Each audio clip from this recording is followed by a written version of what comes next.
Hello student, good evening to all of you. Welcome to my YouTube channel BSc bio वाला। कैसे हैं बच्चों आप लोग? आज हम लोग शुरू करने जा रहे हैं आपका जो यूनिट थर्ड है। इसमें जो आपका ये टॉपिक है डायरेक्ट एविडेंस ऑफ इवोल्यूशन, इसके बारे में आज आप लोग डिटेल्स में पढ़ेंगे। ठीक है, लास्ट लेक्चर में आपको हमने जेनेटिक ड्रिफ्ट, उसके लास्ट लेक्चर में हमने आपको म्यूटेशन बताया था। ये सिलेक्शन आपको हमने पहले ही बता दिया है। ठीक है भैया, और हमने माइक्रो इवोल्यूशन और मैक्रो इवोल्यूशन भी पढ़ा दिया है। आपका ये एलिल फ्रीक्वेंसी, जीनोटाइप फ्रीक्वेंसी और हार्डी विनबर्ग इक्विलिब्रियम एक लेक्चर यहाँ पे बाकी है। ठीक है, इसको मैंने छोड़ा है। अभी मैं यहाँ पे आपको डायरेक्ट एविडेंस ऑफ इवोल्यूशन के बारे में बताऊंगी। इसमें आपको हम फॉसिल्स बताएंगे। ठीक है, अगर हो सकेगा तो इसको और इसको अगले लेक्चर में, नहीं तो इसी लेक्चर में फिनिश करेंगे।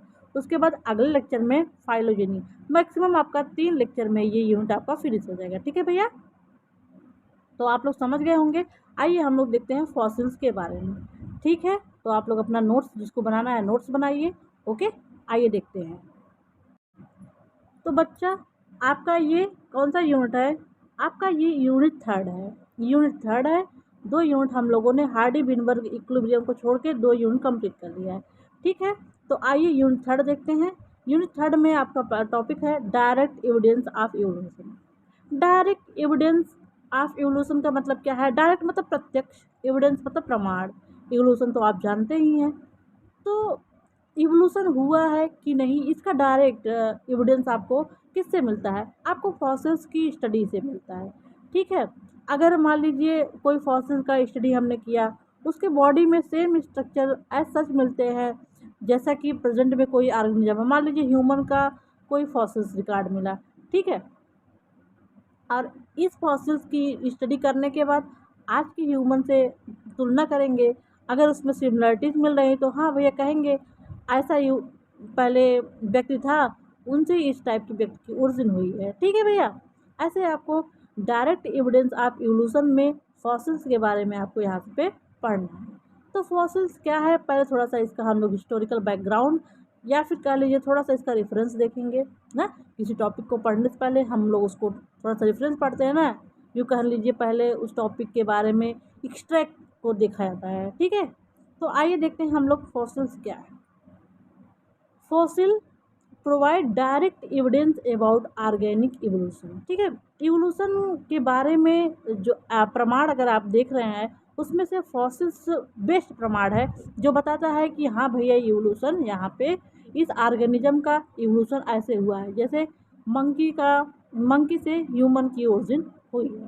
ठीक है, ओके बच्चा, तो ये लाइन आपको समझ में आ गई। Fossils provide direct evidence about organic evolution. Okay बच्चा, different types of fossils found. आप लोग फॉसिल्स प्रीवियस क्लासेस में पढ़े होंगे ना फॉसिल्स के बारे में। ठीक है, तो देखिए different types of fossil are found which provide evidence about organic evolution. जो फॉसिल हैं, जीवाश्म जो है वो विभिन्न प्रकार के होते हैं। उनको हम लोग उनका स्टडी करके डिफरेंट टाइप के जो ऑर्गेनिज्म है उनका इवोल्यूशन कैसे हुआ है उसके बारे में बता सकते हैं। ठीक है, कब बता सकते हैं? जब आपको उस ऑर्गेनिज्म की एनाटॉमी, फिजियोलॉजी वगैरह सब कुछ पता होगा। ठीक है भैया, अब देखते हैं द ब्रांच ऑफ बायोलॉजी ना, branch of biology in which we study about fossils called as palaeontology. Biology जीव विज्ञान की वह शाखा जिसके अंदर हम लोग जीवाश्मों का अध्ययन करते हैं उसको क्या बोलते हैं? पैलियोंटोलॉजी। ठीक है भैया, क्या बोलते हैं? पैलियोंटोलॉजी। अगर यही एनिमल्स के फॉसिल्स का स्टडी किया जाएगा ना, एनिमल के फॉसिल का, तो पैलियोंटोजूलॉजी। और प्लांट फॉसिल्स की बात होगी तो पैलियोंटोबॉटनी। ठीक है, इतना आपको याद रखना है। एनिमल फॉसिल होगा पैलियोंटोजूलॉजी, और तो ये पैलियोलॉजी हो गया। ठीक है, वो पैलियोबॉटनी होगा प्लांट वाला, और एनिमल वाला पैलियोजूलॉजी। ठीक है, इतनी बातें आपको अच्छे से समझ में आ गई होंगी। आगे नेक्स्ट आपका देखिए क्या लिखा गया है। Study of invertebrate. आपको पता है जब एनिमल क्लासिफिकेशन हमने आपको बताया था, हमने आपको पढ़ाया है ना, जब आपको मैंने प्रोटोजोआ से पोरीफेरा सिलेंट्रेटा ना पढ़ाया था ना, तो हमने आपको इनवर्टिब्रेट और वर्टिब्रेट के बारे में बताया था। तो जो इनवर्टिब्रेट के फॉसिल्स का स्टडी किया जा रहा है, देखिए study of invertebrate animal fossils such as insect, mollusc, molluscan देखिए यहाँ पे MOLLUSC मॉलस्क, ठीक है। Mollusc echinoderm called invertebrate palaeology, ठीक है। अगर इनवर्टिब्रेट के एनिमल के फॉसिल्स के बारे में स्टडी कर रहे हैं तो इनवर्टिब्रेट पैलियोलॉजी होगा। तो बच्चा जब इनवर्टिब्रेट के फॉसिल्स का स्टडी किया जाएगा तो इनवर्टिब्रेट पैलियोंटोलॉजी, और जब वर्टिब्रेट के फॉसिल्स का स्टडी किया जाएगा तो वर्टिब्रेट पैलियोंटोलॉजी उसको कहा जाता है, ठीक है। Study of fossils of pre historic human and proto human fossils called क्या कहते हैं, पैलियोट्रोपोलॉजी। अगर जो प्रीवियस ईयर में ह्यूमन पाए जाते थे उनके फॉसिल्स का अगर डिटेल में स्टडी किया जा रहा है उसको बोला जाता है पैलियोट्रोपोलॉजी। क्या बोला जाता है बच्चा, पैलियोट्रोपोलॉजी, ठीक है बच्चा। तो ये हो गया आपका थोड़ा सा हिस्ट्री और जो ब्रांचेज है इसके बारे में। आइए देखते हैं हम लोग नेक्स्ट फॉसिल्स क्या है, और अब हम देखते हैं हम लोग फॉसिल्स के टाइप, प्रकार क्या है, फॉसिल्स कौन कौन से फॉसिल पाए जाते हैं। तो थोड़ा देखिए, ए फॉसिल्स इज एनी प्रिजर्व, पहले हम फॉसिल्स की यहाँ पे डिफिनीशन आपको बताएंगे। सॉरी देखिए, ये जो टाइप ऑफ फॉसिल्स है यहाँ इसको कट करिए, ये फॉसिल्स का पहले डिफिनीशन देखिए। ऊपर हमने डिफिनीशन आपको नहीं बताया ना, कि बताया है, नहीं बताया डिफिनीशन ना, अभी तो मैंने बस आपको थोड़ा बहुत इसका बैकग्राउंड बताया। तो देखिए पहले फॉसिल है क्या, ठीक है, फॉसिल है क्या। A fossil is any preserve remain impression trace of any living things from a past geological age. It include bone, sales, exoskeleton, imprint of animal or are microbes, hair, wings, petrified wood etc। तो fossils क्या है, any preserve remains, ठीक है, कोई preserve remains जो बचा हुआ remain है, या फिर उसका इम्प्रेशन मतलब छाप, या फिर ट्रेस जो उसका थोड़ा बहुत बचा हुआ है। जैसे एनिमल कोई डेड हो गया, उसकी बॉडी डिस्ट्रॉय हो गई लेकिन उसका बोन बचा हुआ है ना, वो हो गया। एनी लिविंग थिंग्स, किसी मृत डेड बॉडी का कोई भी पार्ट हो, प्रिजर्व पार्ट हो या ट्रेस हो या इम्प्रेशन हो उसका, जो कि पास्ट में ऑर्गेनिज्म हैं थे ना उनका। इट इंक्लूड, ये क्या क्या उनका ट्रेस क्या क्या हो सकता है, प्रिजर्व रिमेन क्या हो सकता है, बोन हो सकता है, सेल हो सकता है, बोन मतलब हड्डी भी हो सकती है, उनका सेल जैसे मोलस्कन का सेल हो गया, उनका सेल्स हो सकता है, एक जो स्केलेटन होता है जैसे कि आर्थ्रोपोड वगैरह में एक जो स्केलेटन पाया जाता है। इम्प्रिंट ऑफ एनिमल, इम्प्रिंट जैसे छाप हो, मान लीजिए कोई बर्फ, यहाँ पे कीचड़ था, ठीक है, यहाँ पे कोई ऑर्गेनिज्म धंस गया, उसका इम्प्रिंट है, या फिर कीचड़ में किसी जानवर का पैरों का निशान हो ना, ये हो गया। या फिर कोई माइक्रोब का इम्प्रिंट हो, या फिर ऑर्गेनिज्म किसी ऑर्गेनिज्म का हेयर हो, बाल हो, या पक्षियों का पंख हो, या पेट्रीफाइड वुड हो, वो फॉसिल्स का शेप ले ले ना। वुड में क्या हो, पेट्रीफाइड कैसे होगा, जो इसके डिकम्पोजिंग पार्ट है वहाँ पे जो ऑर्गेनिक मैटर, यहाँ पे इनऑर्गेनिक मैटर डिपॉजिट हो जाएंगे ऑर्गेनिक मैटर के जगह पे, ठीक है। तो ये फॉसिल के रूप में इस्तेमाल किया जा सकता है, ठीक है। तो फॉसिल्स क्या है, a fossils is any preserve remains impression trace of any living things from a past geological age, बहुत समय पहले किसी ऑर्गेनिज्म का प्रिजर्व पार्ट हो, उसका इम्प्रेशन हो, ट्रेस हो, जैसे कि bone, sales, exoskeleton, imprint of animal, microbes, hair, wings, petrified wood, ये फॉसिल्स के रूप में आप इस्तेमाल कर सकते हैं, ठीक है भैया। तो ये हो गया आपका फॉसिल्स का डिफिनीशन। अब हम लोग देखते हैं टाइप्स ऑफ फॉसिल, फॉसिल कितने प्रकार के होते हैं। तो यहाँ पे हम आपको 5 टाइप के फॉसिल्स के बारे में आपको बताएंगे, ठीक है। तो पहला हो गया आपका पेट्रीफाइड फॉसिल, ठीक है भैया, पहला हो गया पेट्रीफाइड फॉसिल, दूसरा हो गया प्रिजर्व फॉसिल, तीसरा हो गया इम्प्रिंटिंग फॉसिल, चौथा हो गया कैप्रोलाइट, पांचवा हो गया स्यूडो फॉसिल। तो आपका देखिए ये 5 टाइप के फॉसिल्स के बारे में आज हम लोग डिटेल में पढ़ेंगे। तो पहला देखिए आप लोग पेट्रीफाइड फॉसिल। पेट्रीफाइड फॉसिल है क्या, देखिए जैसे मान लीजिए पेट्रीफाइड फॉसिल कैसे बनता है।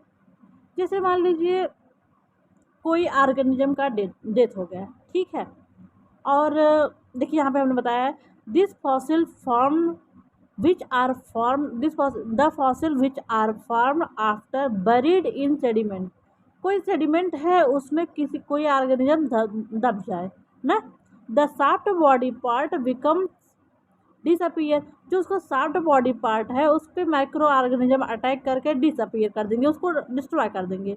लेकिन जो हार्ड बॉडी पार्ट है जैसे बोन हो गया, लाइक टूथ हो गया, स्कल हो गया, बोन ऑफ हैंड हो गया, फीट हो गया, अदर बॉडी पार्ट या फिर मोलस्कन सेल हो गया या विंग ऑफ इंसेक्ट, ये सब बचे रह जाएंगे। मान लीजिए कोई ऑर्गेनिज्म का डेथ हुआ, उसका जो सॉफ्ट बॉडी पार्ट है उसको तो माइक्रो ऑर्गेनिज्म डिस्ट्रॉय कर देंगे, लेकिन जो हार्ड पार्ट है उसको माइक्रो ऑर्गेनिज्म डिस्ट्रॉय नहीं कर पाते हैं।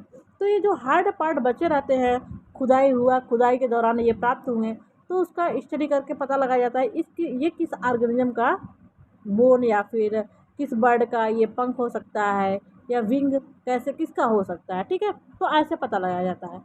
और क्या है, the process by which organic material becomes a fossil through the replacement of original material and filling of original pore space with mineral. Petrified fossil provide evidence about organic evolution. Petrified fossil क्या होते हैं, organic evolution के प्रमाण देते हैं, ठीक है। देखिए कैसे पेट्रीफाइड फॉसिल, देखिए एक बार हम आपको बता रहे हैं। जैसे कोई ऑर्गेनिज्म है, इसकी हो गई डेथ, तो इसका जो सॉफ्ट पार्ट है ना उसको माइक्रो ऑर्गेनिज्म डिस्ट्रॉय कर देंगे, और जो जब सॉफ्ट पार्ट डिस्ट्रॉय हो जाएगा वहाँ पे जो इनऑर्गेनिक मटेरियल है वहाँ पे फिल हो जाएंगे, ठीक है। तो उसका ऐसा सांचा बना रहेगा खुदाई के दौरान, या फिर किसी तरीके से जब साइंटिस्ट लोग इसको देखेंगे तो कहेंगे हाँ भैया इस ऑर्गेनिज्म का साइज इतना था, ढांचा इसके दो पैर थे, दो हाथ थे, इतना बड़ा स्कल था, इसकी बॉडी थी ना, ये पैर था। तो इसके बारे में ऐसी ऐसी ये लोग बातें बता सकते हैं, ठीक है ना। तो ये हो गया आपका पेट्रीफाइड फॉसिल। एग्जाम्पल देखिए, बोन ऑफ स्कल ना, स्कल बोन हो गई, other body part, fossils of tree and would that become petrified fossil. जैसे मान लीजिए कोई वुड है, वो है डिस्ट्रॉय हो रही है, जो उसका सॉफ्ट बॉडी जो जिसका डिकम्पोजिशन हो जाएगा उसको डिकम्पोज कर देंगे माइक्रो ऑर्गेनिक पार्ट को, और जहाँ पे डिकम्पोजिशन होगा वहाँ पे इनऑर्गेनिक मटेरियल आके फिल हो जाएंगे ना। तो उसका शेप, पेट्रीफाइड फॉसिल से ऑर्गेनिज्म का शेप भी पता चलता है, ठीक है। तो ये हो गया आपका पेट्रीफाइड फॉसिल। तो पेट्रीफाइड फॉसिल क्या होता है, ऑर्गेनिक मटेरियल को रिप्लेस करते हैं इनऑर्गेनिक मटेरियल, ठीक है। अगर मान लीजिए ये एक वुड है, तो इसका जो सॉफ्ट पार्ट है या ऑर्गेनिक पार्ट है उसको माइक्रो ऑर्गेनिक वो डिस्ट्रॉय कर देंगे, और यहाँ पे inorganic material sodium, potassium, calcium fill हो जाएंगे और ये उस वुड का शेप देंगे, ठीक है बच्चा। ये हो गया आपका पेट्रीफाइड फॉसिल। नेक्स्ट है आपका प्रिजर्व्ड फॉसिल। प्रिजर्व्ड फॉसिल क्या है, the fossil which are preserve in glacier. जैसे मान लीजिए ग्लेशियर है, आप जानते हैं बर्फ में कोई भी चीज़ खराब नहीं होती है। मान लीजिए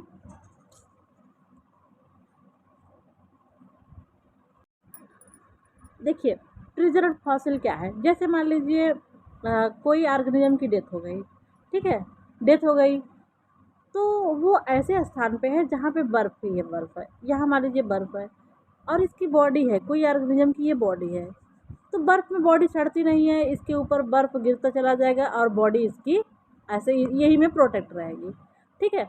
मान लीजिए बहुत लंबे समय बाद ये बर्फ़ पिघलेगी ना, कोई साइंटिस्ट गया उसको ये दिखाई देगा तो पता चलेगा हाँ पूर्व में कोई ऑर्गेनिज्म था ऐसा, उनकी उसकी ऐसा पूरा बॉडी यहाँ पे प्रोटेक्ट हो रही है ना। तो होल बॉडी के बारे में प्रिजर्व फॉसिल से आपको पता चलता है, ठीक है, क्योंकि बर्फ़ में बॉडी ख़राब नहीं होती है, ठीक है। तो आइए लैंग्वेज के माध्यम से देखते हैं। The fossils which are preserve in glaciers remains as such neither soft nor hard part damage. इसमें कोई भी पार्ट डैमेज नहीं होता है। उसमें क्या था, ऊपर वाले में जो सॉफ्ट पार्ट था वो तो डैमेज हो जा रहा था, लेकिन हार्ड पार्ट बचा रहता था।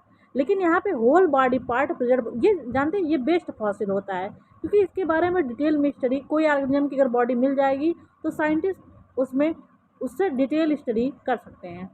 The whole body part remains as such several thousand years, it is called as mummified fossil. इसको ममीफाइड फॉसिल भी कहते हैं। जैसे मिस्र में होता था ना, डेड बॉडी को किसी केमिकल में रख के उसको रखा जाता था, प्रिजर्व किया जाता था, ठीक है। It is also called as unaltered fossil. Unaltered मतलब ये परिवर्तित नहीं होता है। किसी की बॉडी अगर आइस में है, एज सच पड़ी रहती है, इसमें कोई चेंजेस नहीं होती, क्योंकि आइस में माइक्रो ऑर्गेनिज्म अटैक नहीं कर पाते हैं, ठीक है। तो इसको अनअल्टर्ड फॉसिल या फिर ममीफाइड फॉसिल्स भी कहते हैं। This type of fossil formation occurs in Arctic region. ये आर्कटिक रीजन में, आर्कटिक रीजन देखिए क्या है, ये देखिए आपका ये इक्वेटर हो गया, यहाँ पे ये आपका अंटार्कटिक, ये सारा ये देखिए जहाँ पे पोल्स का आपका जो पोल है, यहाँ पे हमेशा बर्फ रहता है। ये आपका देखिए अंटार्कटिका वाला रीजन ये आपका है, यहाँ पे बनता है ये अनअल्टर्ड फॉसिल, क्योंकि यहाँ पे हमेशा बर्फ ही रहता है, ठीक है। अब देखिए नेक्स्ट है आपका imprinting fossil.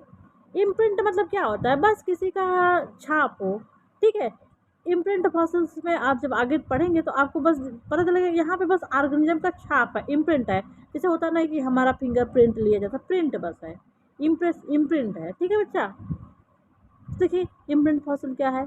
Imprinting fossils are form from an organism moving in some way, ठीक है, leaving behind a track or a trace.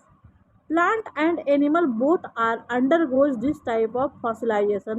Plant are covered by sediments and imprint is formed. Sometimes footprint, leaf print, cell print and are included in imprinting fossils. देखिए imprinting fossils आपको बता दें, जैसे मान लीजिए कीचड़ वगैरह है, इसमें कोई ऑर्गेनिज्म चल गया ना, तो उसके पैरों के निशान यहाँ पे पड़े रहेंगे। मान लीजिए कोई लीफ यहाँ पे गिर गई, तो उस लीफ का जो शेप है वहाँ पे वो कीचड़ में छप जाएगी, ठीक है। और जैसे मान लीजिए कोई किसी ऑर्गेनिज्म की बॉडी है, एक कीचड़ में धंस गया ना, बाद में वहाँ पे उसकी बॉडी के साइज बन गया, ठीक है, जैसा वो बॉडी है उस हिसाब से बन गया। उसमें मान लीजिए यहाँ पे कोई इनऑर्गेनिक मटेरियल आके डिपॉजिट हो गया ना, तो काफ़ी टाइम बाद जब यहाँ पे कोई स्टडी करेगा तो प्रिंट वगैरह वहाँ पे मिलते हैं। तो ये हो गया आपका इम्प्रिंटिंग फॉसिल। तो इम्प्रिंटिंग फॉसिल्स क्या है, इम्प्रिंट है एक क्या बोलते हैं इम्प्रिंट का हिंदी, एक चित्र टाइप होगा ना ये। तो ये हो गया आपका imprint fossil. Imprinting fossils are form from an organism moving in is some way, leaving behind a track or a trace. Plant and animal both are undergoes this type of fossilization. Plant are covered by sediment and imprint is formed. Sometimes footprint, leaf print, cell print are included in imprinting fossil. तो आपको मैंने imprint और imprinting fossil, petrified और preserve fossil के बारे में, 3 fossils के बारे में आपको बता दिया। अब देखिए कैप्रोलाइट क्या है। नेक्स्ट आपका फॉसिल्स है कैप्रोलाइट। कैप्रोलाइट मतलब होता है फिकल मैटर। जो इसमें क्या होता है, फिकल मैटर से पता लगाया जाता है कि ऑर्गेनिज्म की क्या है, फिजियोलॉजी में उसका क्या हैबिटेट था, ठीक है। तो कैप्रोलाइट में फिकल मैटर के अगर किसी ऑर्गेनिज्म का बचा हुआ है, बहुत समय पहले वो था, उससे स्टडी किया जाता है कि ये ऑर्गेनिज्म था और इसका नेचर ऐसा था, ठीक है। A caprolite fossil is fecal matter left by ancient organism. बहुत समय पहले जो एंशियंट ऑर्गेनिज्म था उसका जो फिकल मैटर है उससे पता लगाते हैं उसकी फिजियोलॉजी क्या है। It is a type of trace fossil. ये ट्रेस फॉसिल का ही प्रकार है। It provide evidence about animal behaviour rather than morphology. इस टाइप के फॉसिल से मॉर्फोलॉजी का तो पता नहीं चलता है, लेकिन एनिमल बिहेवियर के बारे में पता चलता है। Coprolite fossils was first described by William Buckland in 1829। Coprolite fossils को फर्स्ट टाइम विलियम बकलैंड ने बताया 1829 में। Coprolites are the fossilised faeces of animal that lived millions of years ago. Millions of year ago जो ये fossils organism थे, उनके fossils का भी किसी तरीके से प्रिजर्व रहते हैं। तो उनको प्राप्त हो गए, अगर साइंटिस्ट ने प्राप्त किया उसका स्टडी करके, फर्स्ट टाइम विलियम बकलैंड ने प्राप्त किया था और इन्होंने कैप्रोलाइट के बारे में बताया था। नेक्स्ट है आपका स्यूडोफॉसिल। ऐसा अच्छा आपको पता है कैप्रोफाइगी क्या है? कॉप्रोफाइगी,